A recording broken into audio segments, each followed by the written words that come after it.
2 منزل دور حر بن یزید ریاحی 1000 کے لشکر کے ساتھ مزاحم ہوا اور آپ کو روک کر میدان کربلا میں لے گیا۔ آپ نے کہا کہ میں یزید کی بیعت کسی صورت میں نہیں کروں گا، جس سے صرف حق ہی قبول ہو، یہی جس کا اصل اصول ہو، جو نہ جھک سکے جو نہ بک سکے، اسے کربلائیں ہی راس ہیں۔ حضرت امام حسین امام حمام کربلا کے تپتے ہوئے ریگزار کے اندر 2 محرم کو پہنچے اور 9 محرم تک آپ مختلف انداز سے مفاہمت کی بات اس انداز سے کرتے رہے کہ میں بیعت نہیں کروں گا لیکن کچھ تو خون سے بھی بچنا چاہتا ہوں، لیکن ان کا ایک ہی مطالبہ تھا کہ ہر صورت میں بیعت کرنا ہوگی، اس کے علاوہ کوئی صورت نہیں ہے۔ ان کا یہ مطالبہ تھا، ان کی بات یہ تھی کہ بیعت تو میں کسی صورت نہیں کر سکتا، چونکہ انکار بیعت کی جو وجہ آپ نے وہاں بیان کی وہ وجہ بہر صورت موجود تھی، اس لیے کہا کہ کسی صورت میں میں یزید کے ہاتھ پہ بیعت نہیں کر سکتا۔ خیر وقت گزرتا گیا، پھر 9 کو یہ بات طے ہو گئی کہ لڑنے کے لیے تیار ہو جاؤ اگر تم نے بیعت نہیں کرنی۔ بیعت کرنے کی صورت میں مراعات سے نوازا جا رہا تھا، بڑے سے بڑا شہنشاہ بھی ہوتا اس کے پاؤں میں بھی لغزش آ جاتی، لیکن حضرت امام حسین رضی اللہ تعالیٰ عنہ نے فرمایا کہ یہ تخت و تاج کیا چیز ہیں، جن کی مسند محبوب کی گلی میں لگی ہو وہ تخت سکندری پہ کبھی تھوکا بھی نہیں کرتے۔ مجھے ان تخت و تاج کی پرواہ نہیں، میں تو کلمت الحق کے اعلیٰ کے لیے میدان عمل میں آیا ہوں۔ آپ نے مقام بیضا پہ خطبہ دیتے ہوئے کہا تھا کہ لوگوں میں جانتا ہوں کہ میرے ساتھ کیا ہونے والا ہے، لیکن اس کے باوجود میں میدان میں اس لیے جا رہا ہوں وَلَكُمْ فِيَّ أُسْوَةٌ کہ میری زندگی تمہارے لیے ایک نمونہ بن جائے۔ آپ نے اپنی زندگی کو قیامت تک آنے والی نسلوں کے لیے ایک نمونہ قرار دیا، اور میں نے پچھلے اجتماع کے موقع پہ کہا تھا، جو احباب پچھلے اجتماع پہ موجود تھے انہیں وہ جملے یاد ہوں گے کہ قیامت تک جبر کے خلاف جتنی بھی تحریکیں اٹھیں گی سب کا قائد حسین ابن علی ہوگا۔ انسان کی عقل اور منطق اس کو یہ دلیلیں دیتی ہے کہ تم جبر کے خلاف اگر میدان میں آئے تو کٹ جاؤ گے، ٹکڑے کر دیے جائیں گے۔ جبر سے مفاہمت کر لو، لیکن عشق سکھاتا ہے مفاہمت نہ سکھا، جبر ناروا سے مجھے میں سر بکف ہوں، لڑا دے کسی بلا سے مجھے۔ تو عشق انسان کو لڑنے کا سلیقہ دیتا ہے، محبت باطل سے ٹکرانے کا درس دیتی ہے۔ کہا میں اس کے باوجود میدان عمل میں جا رہا ہوں اس لیے کہ میری زندگی تمہارے لیے نمونہ بن جائے، اور قیامت تک لوگ میری زندگی سے راہیں تلاش کرتے کرتے میری زندگی کو نمونہ بناتے بناتے جبر کے مقابلے میں کھڑے ہو جائیں اور سرخروئی اور کامیابی حاصل پائیں۔ تا قیامت قطع استبداد کرد، موج خون او چمن ایجاد کرد۔ اللہ اللہ بائے بسم اللہ پدر، مانائے ذبح عظیم آیت بسر۔ سرخ رو عشق غیور از خون او، شوخی این مصرع از مضمون او۔ عشق غیور کے چہرے پہ جو سرخی دوڑ رہی ہے یہ حسین ابن علی کے خون کا صدقہ ہے۔ ان کے خون نے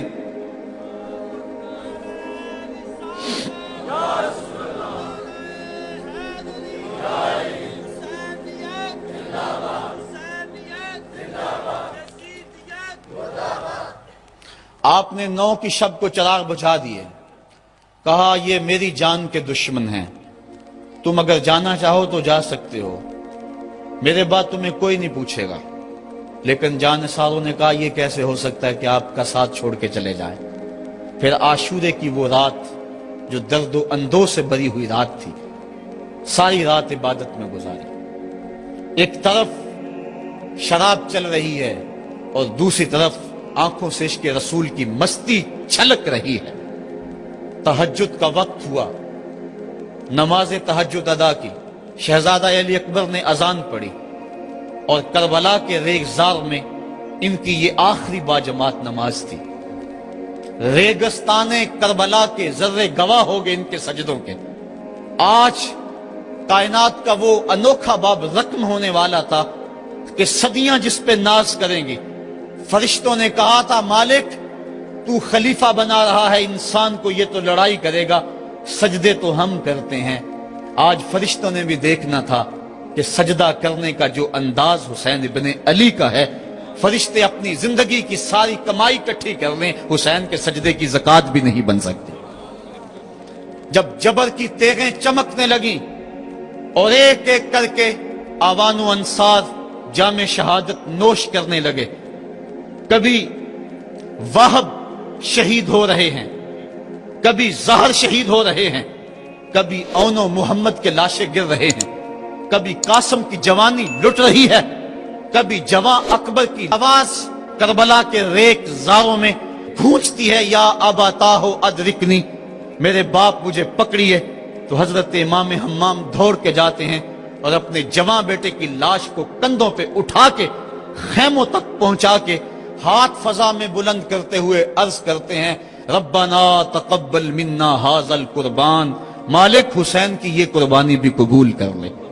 معصوم علی اصغر کو ہاتھوں میں لے کر جب سوئے فرات بڑھے اور 2 شاخہ تیر ان کے حلق میں پیوست ہوا، چلو میں خون لے کر آسمان کی طرف اچھال کے کہتے تھے، مالک میری یہ کمائی تھی، یہ بھی تیرے راہ میں قربان کرتا ہوں، حسین کی یہ ننھی قربانی بھی قبول کر لے۔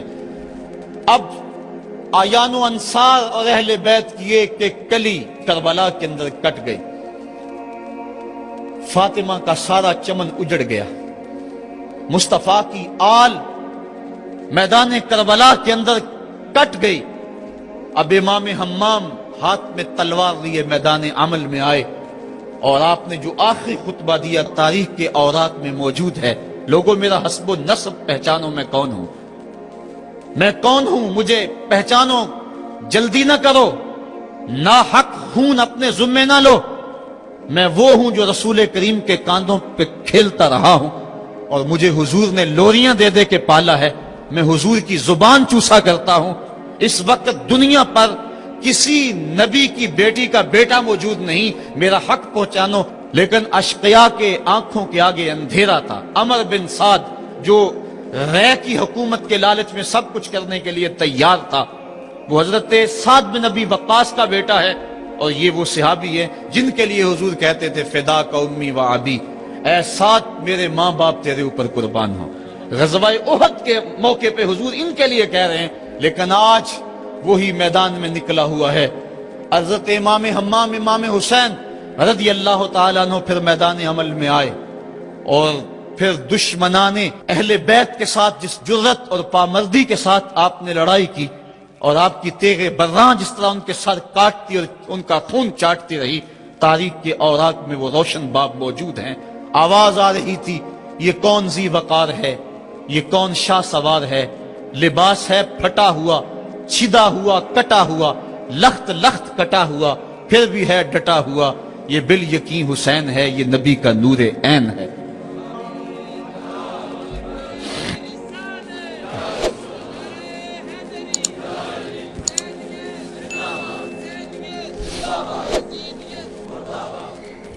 حضرت امام حسین حضرت امام حمام رضی اللہ تعالی عنہ میدان کربلا کے اندر جبر کی تیغوں کے مقابلے میں کھڑے ہیں۔ حق بلند ہوتا ہے، باطل کے پاس جتنے مرضی لاؤ لشکر ہوں، باطل بزدل ہوتا ہے، اس کے سینے کے اندر وہ حرارت نہیں ہوتی جو حق کے سینے کے اندر ہوتی ہے۔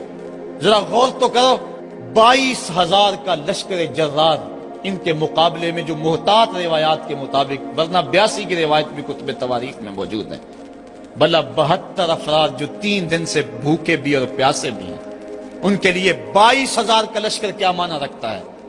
لیکن باطل ہمیشہ بزدل ہوتا ہے، اگر حق میدان عمل میں کھڑا ہو جائے تو کائنات کی کوئی چیز اس کے سامنے نہیں ٹھہر سکتی۔ یہ سبق حضرت امام حمام کی قربانی نے ہمیں پیش کیا۔ 72 افراد جبر کے خلاف کھڑے ہیں، 71 افراد خاک و خون میں ان کے لاشیں مل گئے۔ اب حضرت امام حسین رضی اللہ تعالیٰ عنہ میدان کربلا میں، آپ نے آخری جو خطبہ ارشاد کیا جس کے الفاظ میں نے آپ کے سامنے رکھے، لیکن انہوں نے ایک ہی بات کہی کہ آپ بیعت کریں یا میدان میں آ جائیں۔ آپ نے کہا کہ میں تو کسی صورت بیعت کرنے کو تیار نہیں۔ پھر میدان عمل میں آئے، ان کو کاٹتے رہے، پھر گھوڑے کو ایڑ لگائی اور فرات کی لہروں میں آئے، پانی کا چلو بھرا اور لشکر اشقیاء کی طرف دیکھ کے کہا کہ تم نے میرے لیے پانی بند کیا، دیکھو آج حوض کوثر پہ بھی حسین کا قبضہ ہے، فرات کی لہروں پہ بھی حسین کا قبضہ ہے۔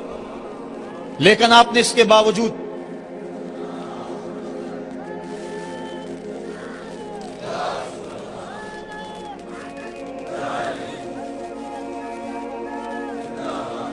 حضرت امام حمام، حضرت امام حسین رضی اللہ تعالیٰ عنہ نے پانی پیا نہیں۔ ان کو سکینہ کی پیاس یاد آ گئی ہوگی، جس طرح حضرت علی اصغر پیاس سے شہید ہوئے، وہ منظر یاد آ گیا ہوگا۔ اور دوسری بات یہ تھی، یہ امتحان تھا، اس لیے حضرت امام حمام نے پانی نہیں پیا، لیکن ان کو بتلانا مقصود تھا کہ اگر میں چاہوں تو یہ پانی پہ قبضہ کر سکتا ہوں، اور پھر یہ ساقی حوض کوثر کے نواسے ہیں، اگر یہ اشارہ کرتے تو کوثر کی نہریں چھلک کے کربلا کے میدان میں آ جاتی۔